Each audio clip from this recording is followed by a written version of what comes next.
I was born into an environment that believed in hell and believed in eternal families, and that our behavior dictated where we all ended up together. And that created a lot of fear. I was really scared growing up. We all were. My parents were scared. Everybody in my family was afraid of this thing we'd been promised, which was that if we were a certain way or strayed from a certain path, we would all burn forever. Church was my first bully, I think, in so many ways, and just was such a trap for my family and for me, and just did a real number on all of us. Everything just got bent and twisted up, and I was never able to unravel it. I still haven't, and I think I don't want to. This idea that I need to get back to my faith or reconnect with God or church, like that ship sailed. I'm good, and I certainly feel spiritual. I feel connected to the universe in ways that have never hurt me and haven't hurt my community, don't continue to act as like the long arm of oppression in my life, even now, 40 years later. I just have no patience for it, and so faith got flushed with the rest of it.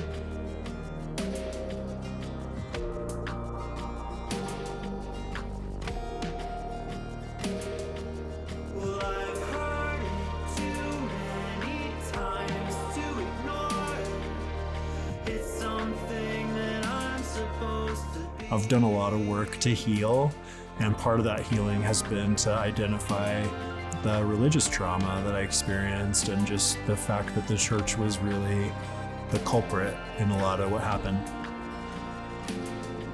I didn't want to be a Christian. I didn't want to be my dad's son. I didn't want to be stuck in the house I was stuck in. I wanted to get kidnapped, if we're being honest. Like at a certain point, I would loiter at the mall in Walden Books in the magazine section around strange men, hoping that they would kidnap me. And I did think like that would be cool to get out of here. Boy, what a mess I got myself into. Mom's mad at me, Michelle can't stand me. Maybe it would be better off for everyone if I were an orphan. That's it. I've still got a wish left. I wish I were an orphan. A rich orphan in a big castle all by myself. I wish I were a rich orphan in a big castle all by myself. And I'm very glad there wasn't an internet back then. I'm very glad that I didn't get kidnapped by a magazine man at the mall.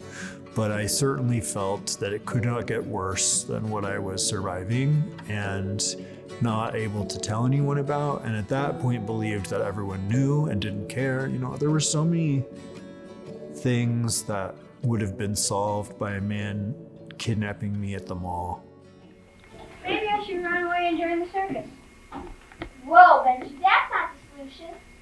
Why are there so many songs about rainbows, and what's on the other side? I have compassion for myself back then. That being my solution means things were pretty rough.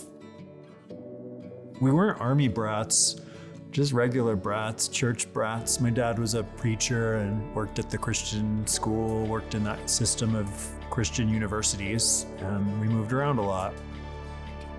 My parents let one of the kids from that Christian school come live at our house. It was super common for that to happen. Like my dad was dean of students, and kids who didn't stay in the dorms sometimes like did a stint at faculty houses.